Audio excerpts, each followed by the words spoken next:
இன்றைக்கு நாங்கள் எள்ளுப்பா செய்கிறத பற்றி பார்க்க போகிறோம். எள்ளுப்பா செய்கிறதுக்கு நாங்கள் வெள்ளை எள்ளு எடுத்து வச்சிருக்கிறோம். ஆனால் ஸ்ரீலங்காவில் கருப்பெள்ளு தான் கூட பாவிப்பாங்க. இங்கே கருப்பெள்ளு கிடைக்கிறது கஷ்டம் என்றபடியாக நாங்கள் வெள்ளை எள்ளு எடுத்து வெள்ளை எள்ளு கொஞ்சம் வறுத்தெடுக்க வேணும். வறுத்துட்டு கணக்க போட்டு வறுக்கக்கூடாது. நீங்கள் சாடையாக சூடு வர அளவுக்கு வறுத்தெடுத்து வையுங்கோ. அதோட சுகர் சீனி நான் 700 கிராம் எள்ளு எடுத்திருக்கிறேன். 400 கிராம் சுகர் எடுத்திருக்கிறேன். ப்ரௌன் சுகர் எடுத்திருக்கிறோம். ப்ரௌன் சுகர் என்றால் பிரச்சனை இல்லை. வெள்ளை சுகர் எல்லாருக்கும் விருப்பம் இல்லை, கூடாது. ஸ்ரீலங்காவில் பனங்கட்டி சர்க்கரை சேர்ப்பாங்க. நாங்கள் இங்கே ப்ரௌன் சுகர் எடுத்து இப்போ என்ன செய்கிறோம்னா சுகரை இந்த கிரைண்டரில் போட்டு பவுடரை முதல் அரைச்செடுப்போம். சரியோ? இப்போ நாங்கள் என்னென்றால் சீனியை அடித்து எடுத்துட்டோம் பவுடரை. இப்போ எள்ளையும் நாங்கள் அடித்து எடுக்கிறோம். பாருங்கள், பவுடரை அடிக்கக்கூடாது, கொஞ்சம் ஒரு பதத்துக்கு அடிக்கணும்.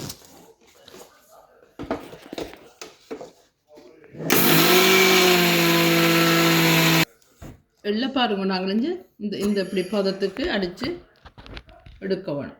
பவுடராக இல்லை, தெரியுதானே உங்களுக்கு? இந்த பதத்துக்கு அடித்து எடுக்க வேணும். அடித்த எள்ளை சீனிக்குள்ளே நாங்கள் முண்டடியாக போடுவோம். இப்போ நாங்கள் மிச்ச எல்லா எள்ளையும் அடிச்செடுப்போமா. இப்போ இங்கே பாருங்கள் என்னென்றால் நாங்கள் இந்த சீனி அடித்தந்தானே அதுவும் இந்த அடித்த எள்ளையும் போட்டு கொண்டா மிக்ஸ் பண்ணுவோம். இதை கலக்க வேணுமா. கலந்து போட்டு நீங்கள் இதோடு என்னென்றால் இதில் இந்த கரண்டியால் ஒரு 2 கரண்டி உளுத்தம்மா, வறுத்த உளுத்தம்மா சேர்க்கலாம். 1 2 கொஞ்சம் 2 அப்படி 2 கரண்டி வறுத்த உளுத்தம்மா சேர்த்து நல்லா கலக்கணும். கலந்துட்டு சீனி மாவு நல்லா கலந்ததை இன்னும் ஒருக்க நாங்கள் இதில் போட்டு திருப்பி கலந்து அடிக்க போகிறோமா. இதுக்குள்ளே போட்டு இப்போ நாங்கள் உரும்பு அடித்ததை இப்போ சேர்த்து அடிக்க போகிறோம். அப்போ தான் எல்லாம் ஒன்றா சேர்ந்து நல்ல சுவையாக இருக்கும்.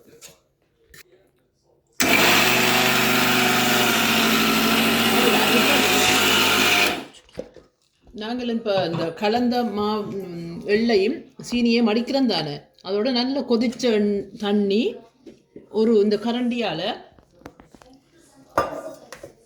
கரண்டியால் ஒரு கரண்டி இன்னொரு கொஞ்சம் விட்டால் கொஞ்சம் போதும்.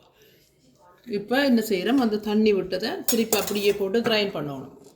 அது பாருங்க, கிரைண்ட் பண்ணிக்க அப்படியே குழஞ்சு சேர்ந்து வந்துடும். இப்போ நாங்கள் கிரைண்டரில் கலந்த எள்ளையும் சீனியையும் கொஞ்சம் தண்ணி விட்டு அடித்து எல்லாத்தையும் எடுத்துட்டோம். இப்போ பாருங்கோ, எல்லாம் எடுத்துட்டோம். இப்போ என்ன செய்கிறோம், இப்போ நாங்கள் எல்லாம் நல்லா பிசைய வேணும், சேர்த்து கலக்க வேணும். எல்லாமே சேர்ந்து கலந்துட்டு இனி உங்களுக்கு வேலை இல்லை. இதை நீங்கள் இனி உருண்டையாக உங்களுக்கு ஏற்ற சைஸில் நீங்கள் உருண்டையாக பிடிங்க. பிடிக்க உங்களுக்கு நல்லெண்ணெய் அந்த கையில் எண்ணெயாக வரும்.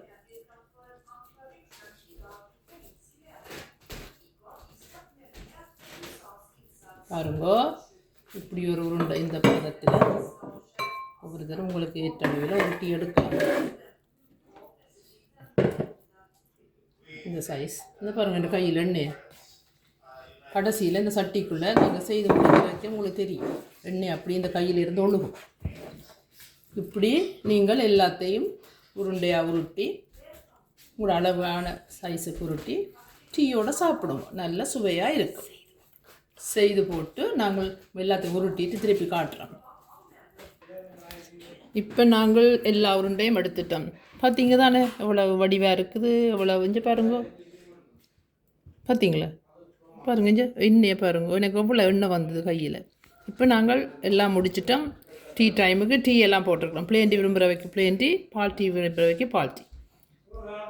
டீயோடு இதை குடித்து சாப்பிட்டு பாருங்கள், என்ன சுவையாக இருக்குது. உங்களோட ஊரில் நீங்கள் சாப்பிட்டதை விட நல்ல டேஸ்ட்டாக இருக்கும்.